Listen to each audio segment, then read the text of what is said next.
तो हेलो दोस्तों, welcome to my YouTube channel global English academy. दोस्तों, मैं सोनू सर आपके सामने दोबारा हाजिर हुआ हूँ एक नए पेपर सेट के साथ में।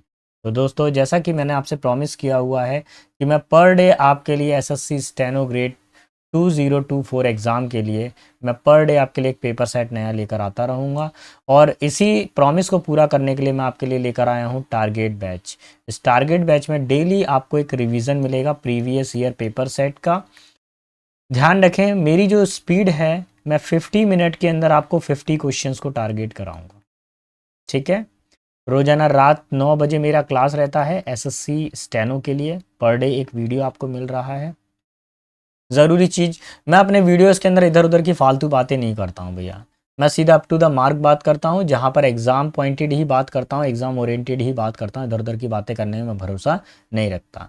आपको मालूम है एग्ज़ाम आपके पास में आ गए हो, दिसंबर 10 या 11, है ना। इन दो डेट में से एक डेट को आपका एग्ज़ाम हो सकता है। यहाँ पे आज सेट नंबर हम 18 को डिस्कस करने वाले हैं। पिछले 17 दिनों से ये टेस्ट सीरीज़ चल रही है, पिछले 17 दिनों से ये सीरीज़ चल रही है। तो बिना समय गवाए हम अपने वीडियो को शुरू करते हैं और ये रहा क्वेश्चन आपके सामने।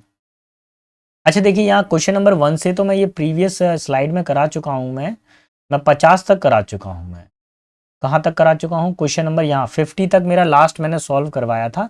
अब आज मैं डिस्कशन करने वाला हूँ 51 से। तो आज सेट नंबर 18 है और हम 51 से डिस्कशन करने वाले हैं। क्या दिया हुआ है इसके अंदर? 51 के अंदर बोला गया है his pet dog was killed by a flesh eating animal. तो फ्लैश ईटिंग एनिमल का मतलब क्या होता है वो समझिए। ओमनीवोरस क्या होता है? जो सबको खाता हो, है ना, जो शाकाहारी भी हो मांसाहारी भी हो। जर्मीसाइड मतलब जो कीड़ों को खाते हो। हर्बीवोरस मतलब जो क्या करते हैं, हर्ब्स यानी कि ग्रीन प्लांट्स वगैरह को खाते हैं, जो शाकाहारी होते हैं। और कार्निवोरस क्या होते हैं? ये होते हैं मांसाहारी, वन हु ईट्स फ्लैश। तो बेटा यही हमारा आंसर होगा, मांसाहारी। ठीक है, यही हमारा आंसर होगा option number 4। Is it clear to you? क्या लगाएंगे आप इसमें? ऑप्शन नंबर 4 आंसर लगाएंगे। आगे देखिए 52 पर क्या बोल रहा है। री एंडिवर्स। री एंडिवर्स का मतलब क्या होता है समझिए। इसका मतलब होता है कोई पहले से ही तैयारी कर लेना, किसी मीटिंग की पहले से ही तैयारी करना। सडन मीटिंग नहीं होगा, अवॉइड मीटिंग नहीं होगा, रिफ्यूजल टू मीट ये भी नहीं होगा, प्री अरेंज्ड मीटिंग। पहले से ही कोई तैयारी करके हमने कोई मीटिंग अरेंज कर रखी है, ये इसका आंसर हो जाएगा option number 1। Clear? Let's see question number 53 और 53 कैसे काम कर रहा है उसको देखिए। 53 में आपको क्या बनाना है? इनडायरेक्ट स्पीच बनानी है। कौन सी स्पीच बनानी है? Indirect speech. इनडायरेक्ट स्पीच बनाते समय पहले देखिए क्वेश्चन मार्क है। जब क्वेश्चन मार्क आ जाए किसी सेंटेंस के अंदर तो आपको दो तीन चीजें याद रखनी है कि सेंटेंस के अंदर आएगा आस्क्ड और या फिर इफ या फिर वेदर। तीन चीजें ध्यान रखिए, आस्क्ड, इफ, वेदर। इन चीजों का यूज होना चाहिए। तो सबसे पहली बात, सेड टू बदलेगा सेड टू में, नहीं ये गलत है, ये तो नहीं हो सकता थर्ड वाला। सेड टू टोल्ड में नहीं बदलेगा, सेड टू बदलेगा आस्क्ड में। ठीक है, इन दोनों में से कोई एक है। दूसरी बात, अगर आप इन्वर्टेड कॉमा हटाएंगे तो क्या लगेगा? इफ लगेगा। इस वाले सेंटेंस में इफ लगा है क्या? सेकंड वाले में नहीं। तो दिया गया सेंटेंस क्या हो जाएगा हमारा? गलत हो जाएगा। हमारा जो फर्स्ट आंसर हो जाएगा वो करेक्ट हो जाएगा, ऑप्शन नंबर 1। 54 पर आइए, 54 क्या बोलता है। My brother had been cracking joke. अब हैड बींग नहीं होता, हैड के साथ में बेटा क्या हो जाएगा? हैड बीन आता है, बींग तो कभी होता ही नहीं है। बहुत इजी क्वेश्चन दे दिया है, ऑप्शन नंबर 2। देखिए मेरी कोशिश ये है कि मैं कम समय में मैं आपको ज़्यादा से ज़्यादा कंटेंट प्रोवाइड कर सकूं, इसलिए मेरी स्पीड थोड़ा फास्ट रहती है। प्लीज़ आप मेरी स्पीड को मैच कीजिए अगर आप सिलेक्शन चाहते हैं। अगर आप मेरी स्पीड को मैच नहीं कर पा रहे हैं तो फिर गड़बड़ है बेटा, बहुत मेहनत करने की आपको ज़रूरत है। तो अच्छे से स्पीड को मैच कीजिए। ठीक है, 55 पर आइए। 55 क्या बोल रहा है? OMG, इतना बड़ा सेंटेंस। चलिए देखते हैं। Chameleons can change their colour at instant in order to blend their background. Chameleon जानते हैं? ऐसी छिपकली जो अपने रंगों को बदल लेती है वातावरण के अनुसार। They also have the dash to move each eyes independently. वो अपनी दोनों आंखों को एक साइड को अलग अलग डायरेक्शन में घुमा सकती है। They are also capable of looking in any direction. वो किसी भी डायरेक्शन में देख सकते हैं। Chameleon feed on insect. Chameleon जो होती है वो केवल कीड़ों के ऊपर ही अपना भोजन, कीड़ों पर जीवन यापन करती है। They catch them and help of their sticky tongue. Did you know they can shoot out their tongue further and more than dash of their own head and body combined. देखिए ऐसी छिपकली होती है जो अपने रंग को बदल लेती है, दूसरी बात, उसके पास इतनी क्षमता है कि अपनी आइज को डिफरेंट डायरेक्शन में वो मूव कर सकती है। तो उसके पास क्या है, क्षमता है। पावर तो ताकत होती है, ताकत की बात नहीं हो रही है। मीन्स यानी माध्यम होते हैं, नहीं होते। प्रोपेंसिटी का मतलब होता है हमारे पास में किसी भी चीज की तरफ झुकाव होना, झुकाव नहीं होगा। क्या होती है, उसके पास एबिलिटी होती है, ठीक है। और इसके अलावा उसकी जो टंग होती है, उसकी जो जीभ है, उसके शरीर से ज्यादा लंबी होती है, जिससे वो शिकार करता है। ऐसे रहता है ना, उसकी जीभ ऐसे रहती है, तो ऐसे जीभ से ऐसे करके मछली मछली को वो शिकार को पकड़ा और उसने खा लिया।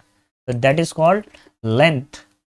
Option number third will be final answer. ठीक है, आप लोगों ने देखा होगा, है ना, रील्स तो देखते ही हो, पता ही होगा आपको। सिनोनिम पे चर्चा करते हैं। बिब्लियोफिल। बिब्लियोफिल वो व्यक्ति होता है जो किताबों से प्रेम करता है। नॉन रीडर, किताबों को नहीं पढ़ता है। इलिटरेट मतलब जो अनपढ़ हो। बबली का मतलब क्या था, ऐसा व्यक्ति जो चुलबुला टाइप का हो, है ना। रणवीर कपूर की एक्टिंग देखी आपने, कैसी चुलबुली सी एक्टिंग करता है सिम्बा फिल्म के अंदर। देखिए यहाँ पर बुक लवर। बुक लवर वो व्यक्ति होता है जो किताबों को प्रेम करता है। तो यही हमारा आंसर हो जाएगा, ऑप्शन नंबर 1। क्लियर। 57 पर आइए। Break the ice. Break the ice का मतलब क्या होता है, चुप्पी तोड़ना या बोलने की शुरुआत करना। कहीं पे क्या थे, पार्टी में बिल्कुल सब चुप बैठे हुए थे, तो चुप्पी तोड़ना, है ना, और फिर बोलने की शुरुआत करना, ऐसा भी हो सकता है। To talk about something that is considered to taboo. कोई ऐसी चीज के बारे में बात करना जो काफी ज्यादा अजीब है, असभ्य है। टू रिवील द सीक्रेट, राज उजागर करना। टू डिस्कस समथिंग वर्थलेस, कोई मतलब कोई जो ऐसी कोई चीज जिसकी मतलब अनावश्यक बात पर डिस्कशन करना नहीं।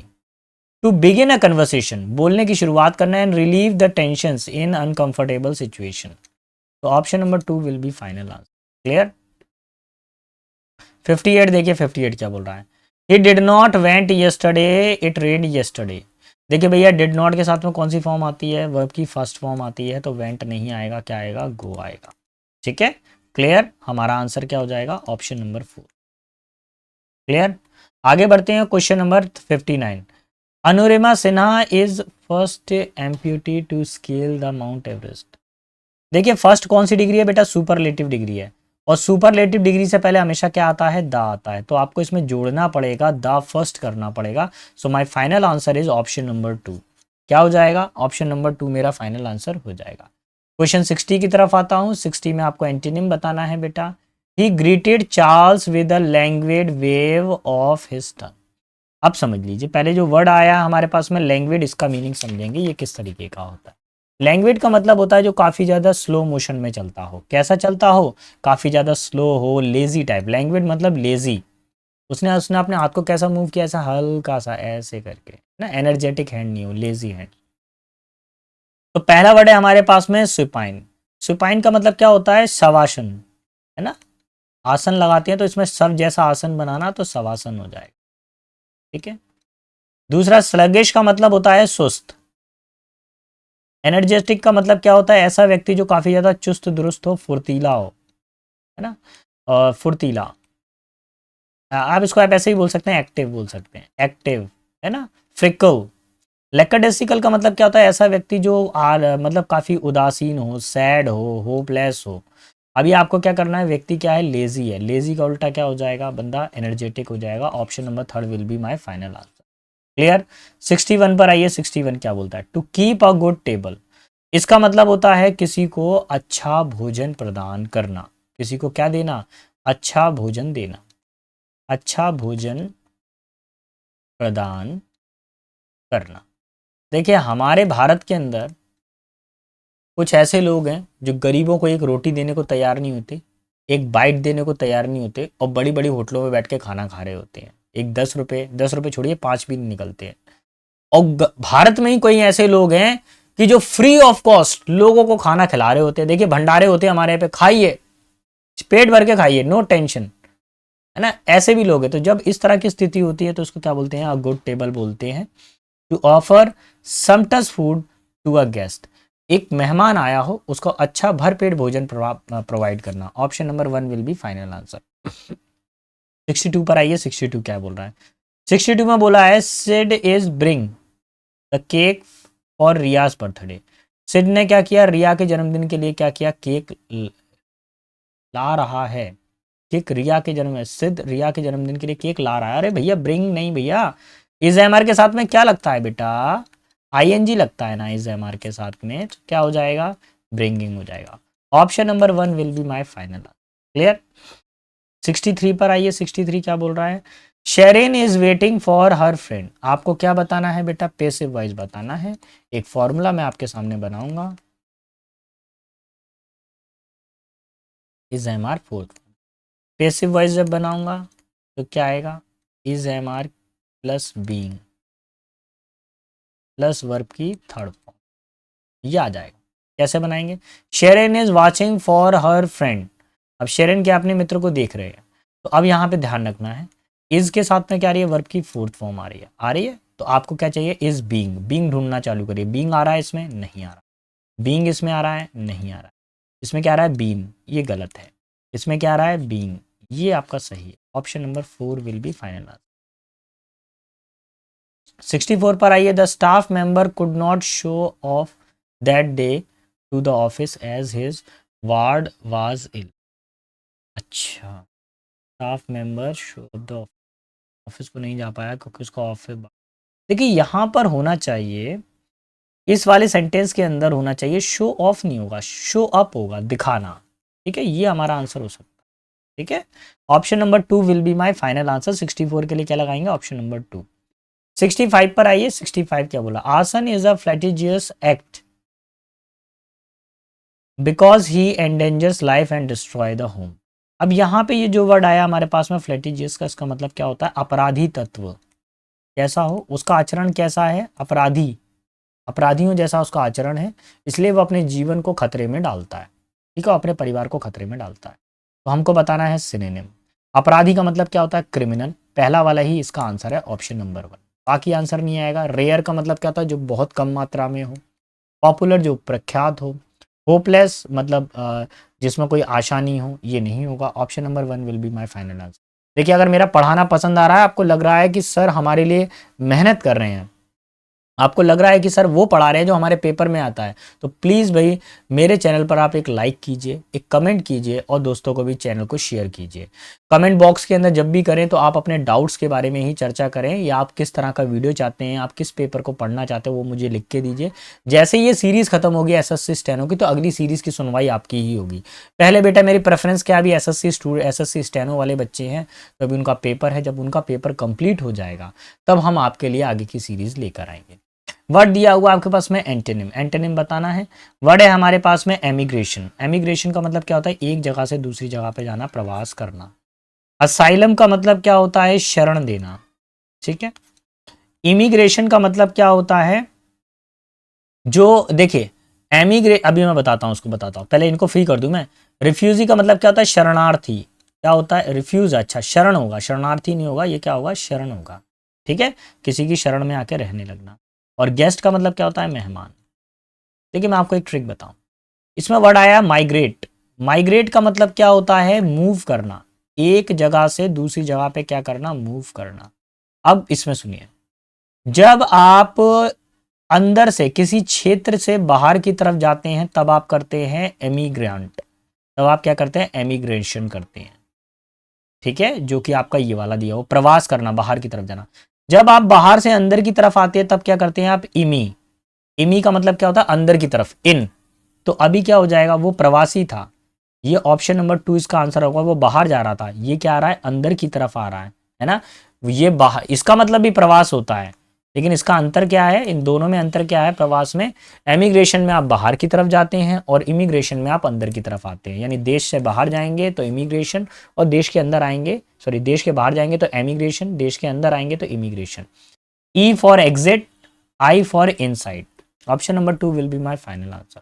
67 पर आइए, the volcano erupted and release hot gas. Erupt का मतलब क्या होता है, इरेप्ट का मतलब होता है लोगों के सामने विस्फोट होना या फूटना, है ना, लोग मतलब वॉल्केनो का निकलना, बवाल सा होना। इंटरप्टेड का मतलब होता है रुकावट, ये नहीं होगा। नो वन सब्सटीट्यूशन नहीं हो। Broken up, broken open, broke open, तोड़ना नहीं। रैप्चर यानी फटना नहीं, ये नहीं होगा। मेरे रुको रुको रुको, वॉल्केनो का तो इरेप्शन ही होता है, ऑप्शन नंबर 2 हो जाएगा। ठीक है, कोई करेक्शन की रिक्वायरमेंट हमको नहीं है। ठीक, आगे देखिए क्या है हमारे पास में 68 वाला क्वेश्चन, और इसको कैसे सॉल्व करेंगे देखता हूं मैं।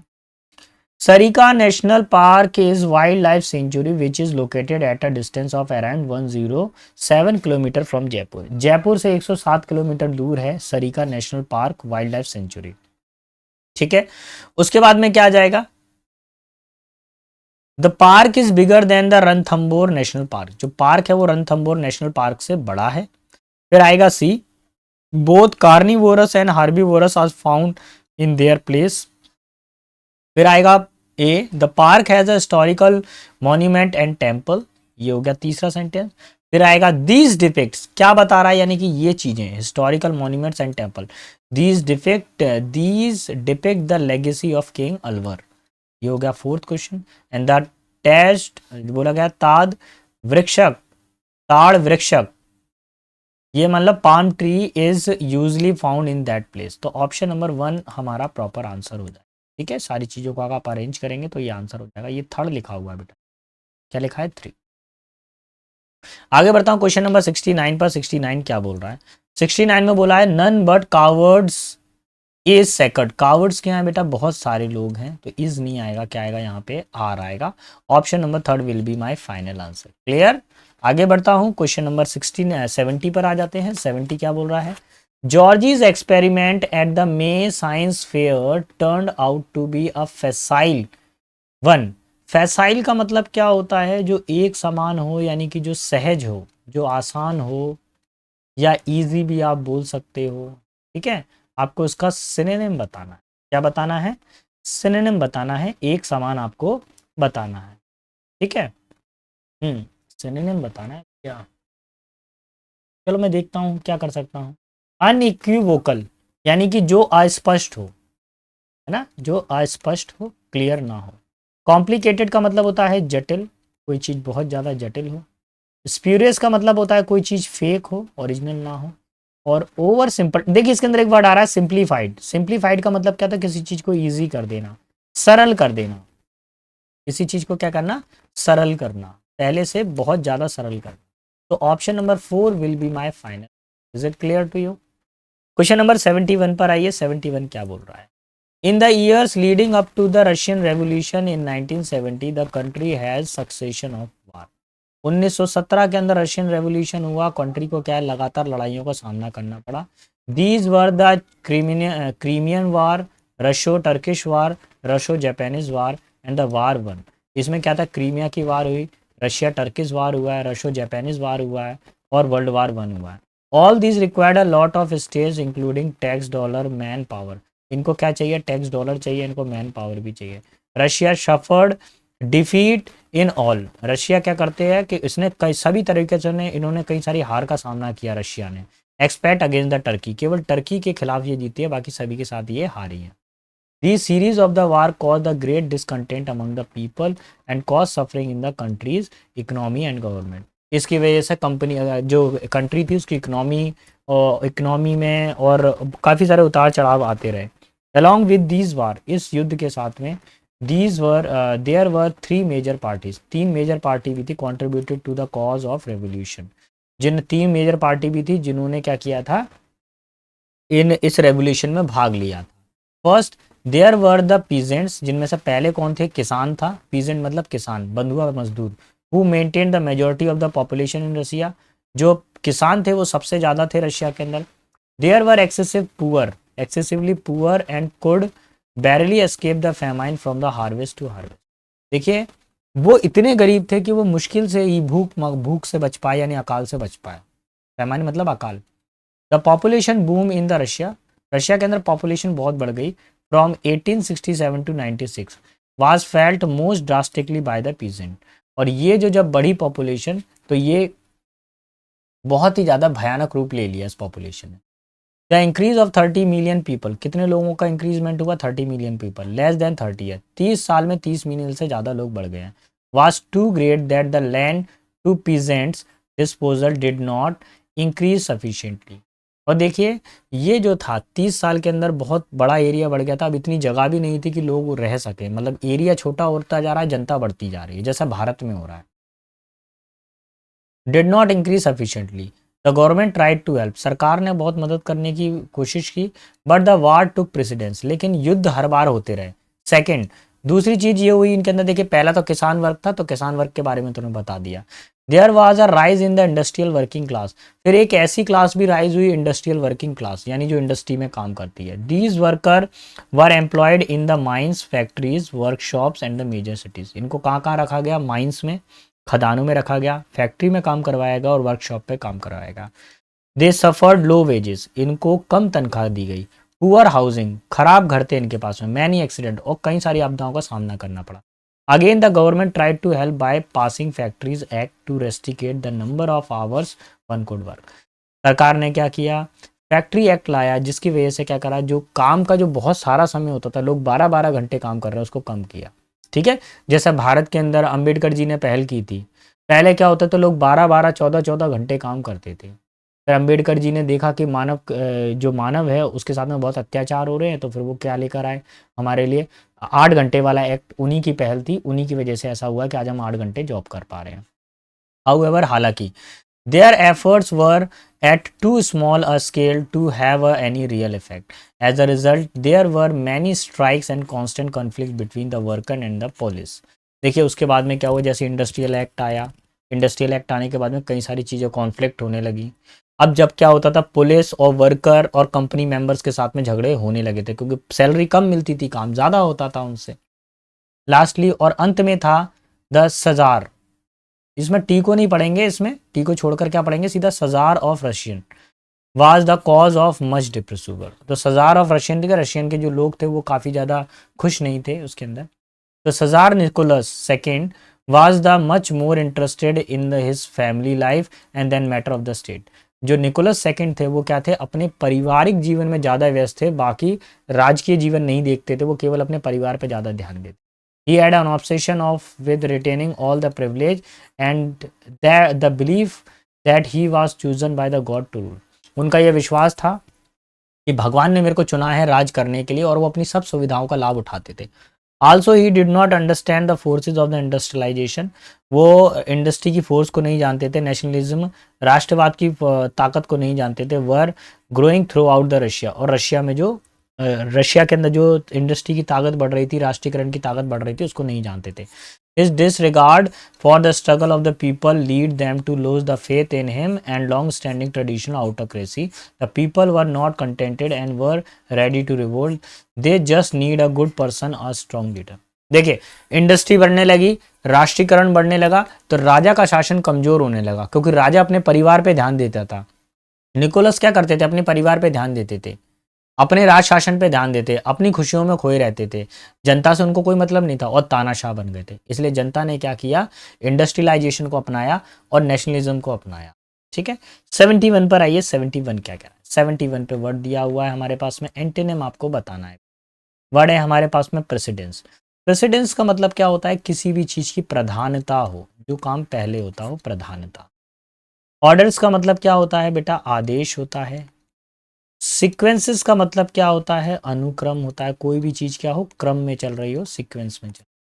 अच्छा, डिसरप्शंस का मतलब क्या होता है? अवरोध होते हैं। ये क्या होते हैं? हर्डल्स होते हैं लाइफ के अंदर, हर्डल, स्टॉपेज, बैरियर्स होते हैं। सक्सेशन का मतलब क्या होता है? उत्तराधिकारी, उत्तराधिकारी। अभी आपको क्या करना है इसके अंदर? इसका आंसर हो जाएगा बेटा सी फॉर कलकत्ता, डिसरप्शंस यानी अवरोध। प्रेसिडेंस मतलब डिसरप्शंस, अवरोध। 72 पर आइए, 72 क्या बोल रहा है? विच of the following can be suitable title for the given passage. दिए हुए पैसेज के लिए क्या सुटेबल टाइटल बनेगा? इंडस्ट्रियल वर्किंग क्लास, ऐसा कुछ बनेगा? नहीं। रशियन रेवोल्यूशन, नहीं। एक मिनट देखता हूँ। रशिया के रेवोल्यूशन के बारे में तो बात हो रही है यार, इसमें तो रशिया की बात हो रही है। एक मिनट इसको होल्ड करके रखता हूँ। Shortcoming of Tsar Nicholas, ये नहीं होगा, उसकी गलतियां कम बताई गई थी। The war of Russian fort, नहीं। देखिए, इसके अंदर जो रशिया के रेवोल्यूशन के बारे में ज्यादा चर्चा है, हालांकि सबकी चर्चा है, लेकिन सबसे ज्यादा चर्चा किसकी? रशिया के रेवोल्यूशन के बारे में चर्चा ज्यादा। Option number 2 will be my final answer. नहीं, देखिए, on the basis of the information given in the passage which of the following not correct, इनमें से कौन सी करेक्ट नहीं है? The series of war cause the great discontent, the people cause suffering in the Russian economy and government. युद्ध की वजह से लोगों के अंदर असंतोष फैल गया था, ये सही बात है। रशिया की इकोनॉमी और रशिया की गवर्नमेंट गिरने लगी थी, ये बात सही है। तो ये तो पैसेज के अंदर है, हमको ढूंढना है कौन सी नहीं है। There was a population boom in the Russia 1867-96, ये भी सही है कि 1867 से लेके 1896 तक रशिया की पॉपुलेशन बहुत तेजी से ग्रो हुई थी। Peasant maintain the majority of the population, जो किसान थे, खेतीहर किसान थे, खेतीहर मजदूर थे, उन्होंने मेजोरिटी ऑफ पॉपुलेशन थी रशिया की, बिल्कुल सही बात है। Tsar Nicholas was much more interested in the matter of the state then in his family, भैया वो मैटर ऑफ स्टेट कम देखता था, अपने परिवार को ज्यादा देखता था। ये तो उल्टा काम था, जबकि इसमें क्या बोल रहा है कि मैटर ऑफ स्टेट को ज्यादा देख रहा था, परिवार को कम देख रहा था। नहीं बेटा, अपने परिवार को पहले प्रेफरेंस देता था। Option number 1 will be final answer. 74 पर आइए। Nicholas second has believe that he was chosen by dash, उसका क्या मानना था कि उसको किसके द्वारा चुना गया? भगवान के द्वारा। प्रीस्ट का मतलब पुजारी, पीपल मतलब लोग, एंसेस्टर मतलब बड़े बुजुर्गों के द्वारा उसको चुना गया था भगवान के द्वारा, ऐसा निकोलस सेकंड का मानना था। Which of the following wars have not been mention in the passage, passage के अंदर इनमें से कौन सा युद्ध मेंशन नहीं है, ये आपको बताना है। इसमें क्रीमिया युद्ध तो मेंशन है, क्रीमिया के बारे में बताया गया। रशो जापानीज वार भी मेंशन है, रशो टर्किश वार भी मेंशन है, Russia versus China war mention नहीं है बेटा।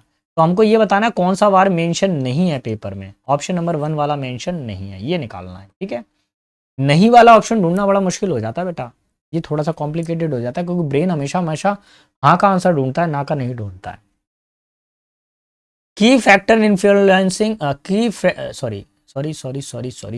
key factor influencing subway air pollution, which will include station depth, date of construction, type of ventilation, natural air conditions, type of brakes, electromagnetic or conventional brakes, and wheels, rubber or steel, used on the trains, train frequency, and more recently the presence or absence of the platform screen door system।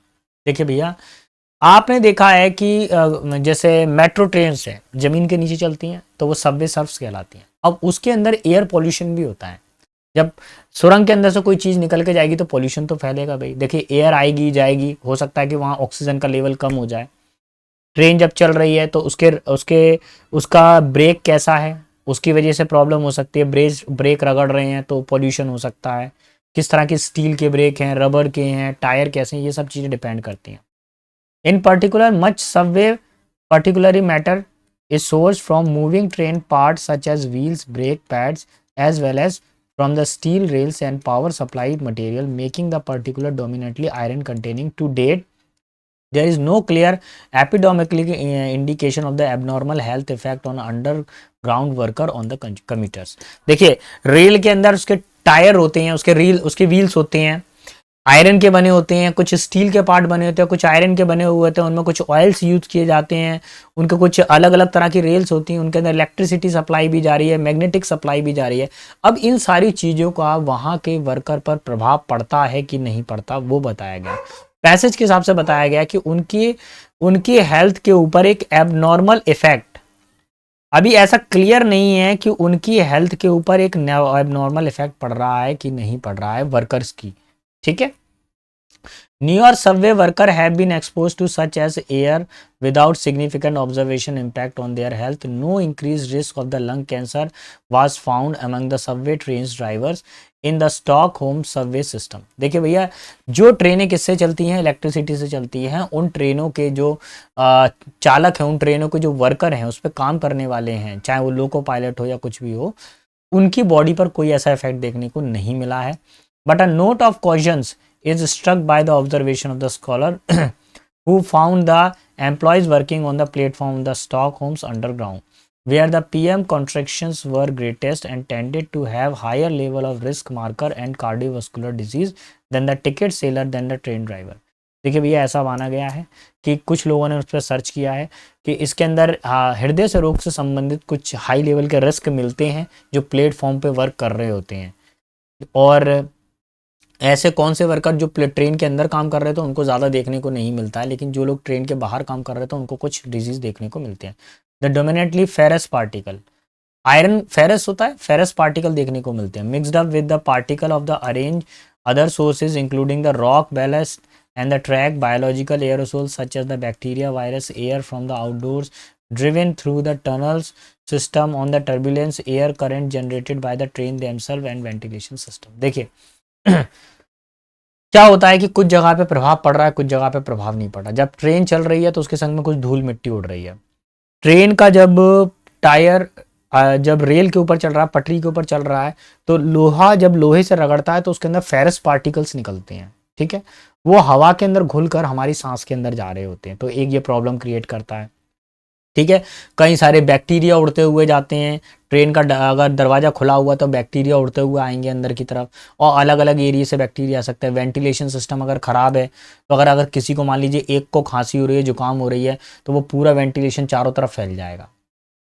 उसकी वजह से क्या होगा, दूसरों को भी खांसी जुकाम होने लगेगा, ठीक है। 76 पर आइए, 76 क्या आंसर कर रहा है। इन्फरिंग फ्रॉम द पैसेज, पैसेज पढ़ने के बाद में what is the most practical way of reducing health risk of the Subway, किस तरीके से हम हेल्थ रिस्क को कम कर सकते हैं सबवे के अंदर। देखिए, रिड्यूसिंग सबवे कम्यूटेशंस, क्या हमको जो है इनके सबवे कम्यूटेशंस को बंद कर देना चाहिए? नहीं। Wearing face mask during journey, ऐसा कुछ नहीं बताएगा। Opting for the other transportation mode, कोई और दूसरा हम लोगों को परिवहन का साधन अपनाना चाहिए? नहीं।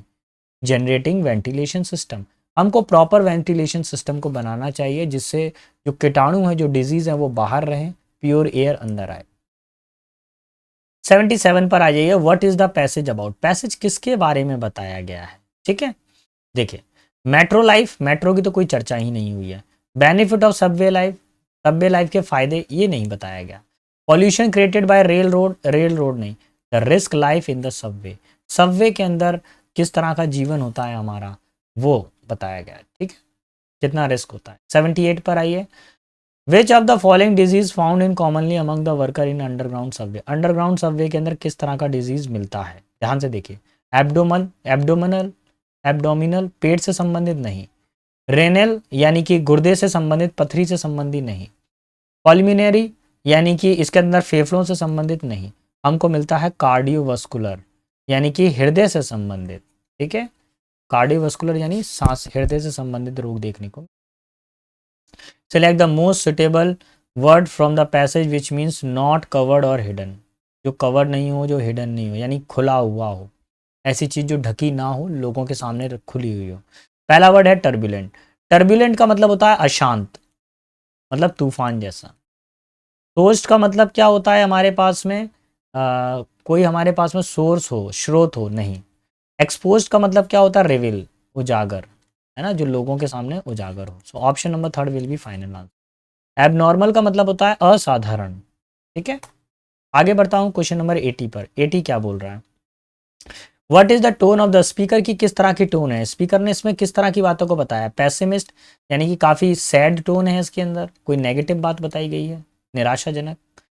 इनफॉर्मल यानी कि जो क्या नाम है, अनौपचारिक हो, नहीं ऐसा भी नहीं बताया, ऐसा भी नहीं बताया। जॉयफुल खुशी की बात बताई है, नहीं। उसने कैसी बताई है, गंभीर समस्या बताई है। क्या गंभीर समस्या बताई है कि एक तरफ तो सबवे से प्रॉब्लम नहीं है, लेकिन कहीं ना कहीं उसमें से कुछ बारीक कण उड़ के आ रहे हैं जो हृदय घात को बढ़ा रहे हैं, ठीक है। चलिए अब 81 पर आते हैं। देखिए, अगर आपको मेरा पढ़ाना पसंद आ रहा है, आपको मेरी मेहनत पसंद आ रही है, तो प्लीज़ भैया मेरे को एक लाइक तो बनता है यार, मेरा इतना तो हम मेहनत कर रहे हैं कि हम एक लाइक के तो हकदार हैं। प्लीज़ लाइक करने में कंजूसी ना करें, अभी बटन को क्लिक कीजिए बेटा, जिससे मैं आगे पढ़ा सकूँ। दबाइए भाई, जल्दी लाइक कीजिए। It was a matter of dash pleasure that the chief police himself came to us and congratulated us on the successful effort in reducing। देखिए, कुल मिला के बोला गया है कि ये खुशी की बात है कि पुलिस चीफ हमारे पास आए और उन्होंने हमको क्या किया, कॉन्ग्रेचुलेशन किया। तो कोई ट्रैफिक की बात है, कोई वास्ट मतलब कोई आकार में बड़ी बात है, ह्यूज नहीं, क्या हो जाएगा, इमेंस प्लेजर, बहुत खुशी की बात है, ठीक है। खुशी के लिए इमेंस आता है, ह्यूज नहीं आता। Effort in reducing the dash of child marriage in aware area, उन्होंने अपने उन्होंने क्या किया, चाइल्ड मैरिज जो हो रही हैं उस पर रोक लगाया व्यक्ति ने। इस वजह से चीफ पुलिस ने क्या किया, लोगों को धन्यवाद दिया। तो क्या हो जाएगा, डैश ऑफ चाइल्ड। एग्रीगेट का मतलब होता है टोटल करना, लिमिट का मतलब हद होता है, कोटा मतलब किसी चीज़ का कोटा मिलता है, और नंबर का मतलब होता है संख्या। तो क्या बोला गया है कि जो चाइल्ड मैरिज हो रही है उनकी अपनी संख्या को कम किया गया है, रिड्यूस किया गया है, इसलिए चीफ ऑफ पुलिस ने हमको सम्मान दिया है। We were also dash by other, we were also dash by other, हमको दूसरे लोगों से क्या मिलता है भैया, जब हम अच्छा करेंगे तो हमको क्या मिलेगा, सम्मान। तो रेस्पेक्टेड ये नहीं, अभी नहीं। अंडरस्टूड समझा गया, वैल्यूड नहीं। एप्रिशिएटेड प्रशंसा की गई हमारी, ठीक है, जब तो हमको खुद मिलने के लिए आए हैं chief of police. By other dash present at the event, उस इवेंट में और भी जो लोग थे, और भी जो वहाँ पर जो बड़े बड़े लोग बैठे हुए थे उनके द्वारा हमको ये सम्मान दिया गया था। कॉमनर साधारण लोगों के द्वारा, नोटेबल नहीं, मानवों द्वारा नहीं। डिग्निटरीज, डिग्निटरीज का मतलब क्या होता है कि जो मतलब जो अपने अतिथि होते हैं ना, यहाँ पे ये सेकंड नहीं होगा, यहाँ पे option number third will be my final answer. Clear, overwriting हो गई थी वहाँ। आगे देखिए, our dear leader the founder of our NGO mister Kumar was dash by the mayor with a bouquet. देखिए हमारे जो एनजीओ के फाउंडर है मिस्टर कुमार, उनको क्या दिया गया था, एक बुके दिया गया था, फूलों का गुलदस्ता दिया गया था। तो क्या किया गया था उनको, उनको उनका सम्मान किया गया। तो गिवन नहीं, रिकमेंडेड नहीं, कमेंडेड नहीं, फैसिलेटेड, फैसिलेटेड का मतलब क्या, उनको सम्मान में दिया गया था। Option number third will be my final answer. 86 पर आइए, 86 क्या बोल रहा है। The coded box placed on the first page of every chapter. देखिए कोडेड बॉक्स क्या होता है, हर चैप्टर के पहले पेज पर बना होता है। डैश क्विक रिस्पॉन्स कोड, जिसको क्या बोलते हैं हम लोग, क्विक रिस्पॉन्स कोड बोलते हैं। और क्विक रिस्पॉन्स कोड में क्या बोला जाता है, इसको बोला जाता है, यानी कि बोला जाता है तो विल कॉल्ड नहीं होगा, कॉल्ड नहीं होगा, वाज कॉल्ड नहीं होगा, इज कॉल्ड। ठीक है ना। जो कोडेड बॉक्स है उसको पहले पेज पे रखा जाता है और उसको क्या बोला जाता है, क्विक रिस्पॉन्स कोड बोला जाता है। The first Q R code is to, पहला क्यू आर कोड क्या होता है वो समझिए। पहले क्यू आर कोड के अंदर हम क्या करते हैं, किसी भी चीज को एसेस करते हैं, पहुंचते हैं। ठीक है, access the complete e text book, वो कंप्लीट ई टेक्स्ट बुक को क्या कर देता है, एसेस दे देता है। क्यू आर कोड इसको यूज नहीं करते हम लोग, करते हैं ना, स्कैन करते हैं मोबाइल से क्यू आर कोड से, तो ये उसी के बारे में है, quick response code. The dash Q R code will help you access the relevant e source linked to each other. देखिए क्यू आर कोड जो है वो आपको सहायता करता है इस तरह के ई सोर्सेज को एक दूसरे से जोड़ने के लिए। जैसे आपने एक वीडियो बनाया, उस वीडियो को आपने क्यू आर कोड में बना दिया। जैसे मैंने ये लेक्चर है, मैंने अपने वीडियो लेक्चर को रिकॉर्ड कर लिया और उसका फिर मैंने क्यू आर कोड के अंदर बना दिया इस वीडियो को, और इस क्यू आर कोड को मैंने लगा दिया अपनी बुक पर ऑफलाइन में। तो बच्चों ने क्या किया, जैसे उसको स्कैन किया तो उनको पूरा का पूरा डेटा मिल गया। तो option number will be my 88 का जो आंसर लगेगा बेटा वो हो जाएगा ऑप्शन नंबर 1, सबसिक्वेंट। ठीक है, इररिलेवेंट नहीं होगा, असम्मिलित नहीं होगा, शोन दिखाना नहीं होगा, फॉर्मर पहले का नहीं होगा, सबसिक्वेंट मतलब एक के बाद एक। ठीक है, 89 पर आइए। This will help you dash your learning in a manner. ये चीज हमको सहायता करती है क्या करने में, हमारी लर्निंग को बढ़ाने में। नेगेट मतलब मना करना, डिग्रेड मतलब कम करना, एनर्जाइज मतलब ताकतवर बनाना, एनहेंस मतलब बढ़ाना। So option number third will be my final answer, वो एनहेंस करती है learning in a dash manner. किस तरह के मैनर से, इस चीज को देखकर जब आप कोई चीज सीखोगे तो क्या होगे, क्या आप खुश होगे, जॉय तो होगा, लेकिन ये यहाँ पर ऐसा नहीं होगा, यहाँ पर आना चाहिए एडजेक्टिव के फॉर्म में। डिजास्ट्रेस मतलब परेशानी में डालना, ये नहीं होगा। एंजॉयमेंट नहीं होगा, क्या होगा, जॉयफुल, जॉयफुल इन अ जॉयफुल मैनर, मतलब लर्निंग को बहुत अच्छा बना देती है। जैसे अब मैं आपसे इंटरेक्ट कर रहा हूँ, इसके अंदर अचानक से थोड़ी सी कॉमेडी होने लगे तो और बच्चों का मन बढ़ता है। ठीक है, 91 पर आइए, 91 क्या बोल रहा है। India dash a rich culture and heritage. We are, are मतलब प्रेजेंट टेंस है तो इसका मतलब पास्ट टेंस वाले सब हटा दीजिए, पास्ट टेंस हटाइए, पास्ट टेंस हटाइए, पास्ट टेंस हटाइए। प्रेजेंट टेंस का केवल एक ही बच रहा है, ऑप्शन नंबर 4, तो यहाँ 91 का आ जाएगा option number 4। India has a rich culture heritage, we are inherit of the several grant dash in the field of music, fine art, dance and drama. तो हमारे पास में क्या है, भारत के अंदर हमेशा कलाओं का भरा हुआ देश है, जिसमें म्यूजिक भी है, फाइन आर्ट भी है, डांस भी है। तो हमारे पास क्या है, इंटरेस्ट, लोगों की रुचियाँ नहीं, यादें नहीं है, वैल्यूज नहीं, ट्रीजर्स यानी खजाना है। हमारे पास तो संगीत का खजाना है भैया, संसार को हमने तो सिखाया संगीत। आवर स्कल्पचर्स, हमारे जो जितनी भी मूर्तिकार हैं, जो भी मूर्तियां बनी हैं, are the storehouses of dash wisdom. वो हमारे किस तरह के स्टोर हाउस हैं भैया, ये हमारे अध्यात्म का स्टोर हाउस है, नॉलेज का नहीं होगा। एथनिक मतलब क्या होता है कि एक ही जाति के सजाती है।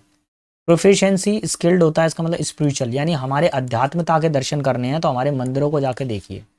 मंदिरों में साउथ के मंदिर देखना भाई साहब, साउथ के मंदिर इतने खतरनाक तरीके से डिजाइन किए गए हैं, मैं तो सोच के हैरान रहता हूँ कि आज की जो मशीनें इतना प्रॉपर डिजाइन नहीं कर पाती, उस टाइम के मजदूरों ने कैसे डिजाइन किया हुआ है। इतने खतरनाक डेंजरस मंदिर हैं, बिल्कुल आप देखकर शॉक्ड हो जाओगे अगर उनकी, अगर आप देखोगे, है ना।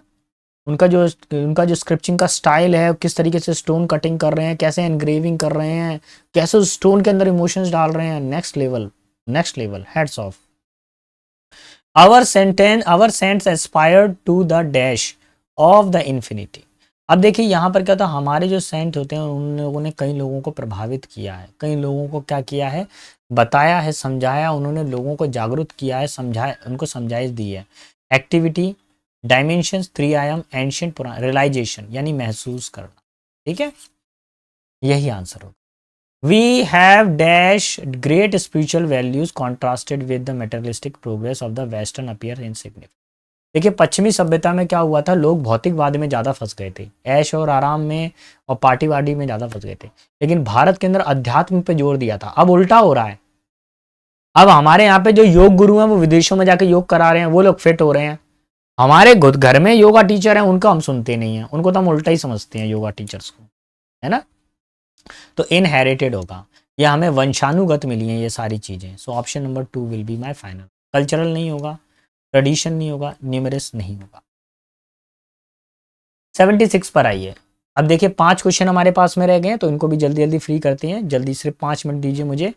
अ new dash was organized by Chhattisgarh tourism board in the form of national tribal dance festival. देखिए नेशनल ट्राइबल डांस फेस्टिवल के तौर पर छत्तीसगढ़ टूरिज्म ने एक नई, क्या किया गया है, एक नई पहल की है।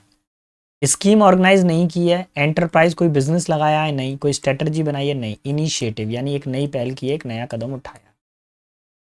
The event gave an dash to the tribal way of life. जो इवेंट है वो ट्राइबल वे ऑफ लाइफ को क्या करता है, एक समझ देता है। क्या देता है, एक समझ देता है। सीइंग मतलब देखना होता है, साइट का मतलब दृश्य होता है, शॉर्टिंग मतलब कहता है किसी चीज़ को समाप्त करना है, इनसाइट का मतलब होता है उसमें झांकना। तो क्या करते हैं ट्राइबल वे के अंदर, हम क्या करते हैं उसके अंदर झांकते हैं। नेक्स्ट है people from all walks of life. लोग जो जीवन के सभी पहलुओं में चलते हैं, had an opportunity to dash with many tribes. उनके पास में एक अपॉर्चुनिटी होती है कि वो कई सारी ट्राइब से क्या कर सकें, बातचीत कर सकें। हिट विद नहीं होगा, अटैक विद नहीं होता, स्ट्राइक विद नहीं होता, इंटरेक्ट विद। जब देखिए कोई कार्यक्रम किया जाएगा तो एक दूसरे से लोग इंटरेक्ट तो करेंगे ना। मान लीजिए कोई कल्चरल प्रोग्राम, पता है मुझे नहीं मालूम मेरे मध्य प्रदेश के कल्चर के बारे में, मैं रील्स में खोया रहता था। जब प्रोग्राम हुआ, कल्चरल डांस हुआ, जब उन्होंने डांस की ड्रेसेस पहनी, जब उन्होंने परफॉर्म किया, मैंने उस परफॉर्मेंस को जाके देखा, तब मेरे को पता चला यार मध्य प्रदेश के अंदर ऐसा भी होता है, छत्तीसगढ़ के अंदर ऐसा भी होता है कि इतने कलरफुल ड्रेसेस पहनते हैं, इतना ब्यूटीफुल लगते हैं, इतना हैंडसम लगते हैं, यंग, है ना। तो इस तरीके की चीज़ें हम जब हम उन चीज़ों को देखते हैं तब हमको पता चलता है। इंटरेक्ट के साथ में एक फिक्स्ड प्रपोजिशन याद रखिए बेटा, वेद आता है। Option number 4। Chhattisgarh. Chhattisgarh is one of the Indian state which have richness and dash of tribal life. देखिए छत्तीसगढ़ एक ऐसी स्टेट है जिसके अंदर क्या है कि काफ़ी सारी परिपूर्णता है, और क्या है इधर पर कई सारी विभिन्नताएं, डाइवर्सिटी है, विभिन्नताएं हैं। किस चीज़ में विभिन्नता है, ट्राइबल जीवन की। वैरायटी नहीं है, वेरिएशन मतलब चेंजेस आना नहीं, रेंज नहीं, डाइवर्सिटी मतलब विभिन्नताएं। चलिए अब लास्ट क्वेश्चन रह गया 100 वाला, इसको हम लोग चेक करते हैं अभी। एक ज़रूरी चीज़ ध्यान रखिए बेटा, रोजाना रात को 9 बजे हम आपसे मिलते हैं, और रोजाना रात को 9 बजे हम एसएससी स्टेनो के पेपर को आपके लिए अपलोड कर देते हैं। आपको अगर कोई भी डाउट आ रहा है, कैसा भी डाउट आ रहा है, प्लीज़ मुझे कमेंट बॉक्स में लिखिए, ठीक है। इंपॉर्टेंट वोकेबलरी कहाँ से करनी है, इंपॉर्टेंट ग्रामर कहाँ से करनी है, वो सब आप मेरे को कमेंट में लिखिए। अगर आपको कोई भी कैसा भी डाउट है, आप मोबाइल से फ़ोटो खींचिए, स्क्रीनशॉट शेयर कीजिए, नीचे मेरा व्हाट्सएप नंबर चल रहा है, आप इस पर भी शेयर कर सकते हैं, ठीक है। और प्लीज़ रात में मेरे को कॉल ना कीजिए करें, 10 बजे के बाद में बच्चे कॉल करते हैं, भैया मैं पूरा दिन भर वर्किंग आवर्स रहता है बेटा, रात को हम बस थोड़ा सोने के लिए जाते हैं, है ना। तो तो प्लीज़ मेरी रिक्वेस्ट है, आप मुझे कमेंट कीजिएगा या फिर मैसेज कीजिएगा, है ना। Select the most appropriate option of the given blank. तो क्या बोला गया है, the state is a home of many dash tribe of India, the program happen 28 October to 30 October 2021 at the science college ground in Raipur. Raipur के अंदर science college में 28 अक्टूबर से 30 अक्टूबर को प्रोग्राम ऑर्गेनाइज किया जाता है। और इस प्रोग्राम में क्या होता है, कई सारी स्वदेशी यानी भारत के अंदर रहने वाली जनजातियां आती हैं। ओरिजिनल नहीं होगा, जेन्युइन का मतलब वास्तविक नहीं होगा, प्रिमिटिव मतलब पुरानी, इंडिजीनियस का मतलब क्या होता है, उसी क्षेत्र के रहने वाली, देशज, देश में रहने वाली। तो option number 2 will be my final answer. अगर बेटा मेरा पढ़ाना पसंद आया, मेरी मेहनत पसंद आई है, तो प्लीज़ मेरे चैनल को लाइक, शेयर और सब्सक्राइब कीजिएगा। मिलते हैं नेक्स्ट वीडियो में एक नए पेपर सेट के साथ में। तब तक के लिए सारे बच्चों को बेटा बेस्ट ऑफ लक, अच्छे से तैयारी करें, अपने माता पिता के नाम को रोशन करें और इस साल बेटा नौकरी लेकर ही आए, बिना नौकरी के ना आए, है ना। Best of luck, see you tomorrow, tata bye bye.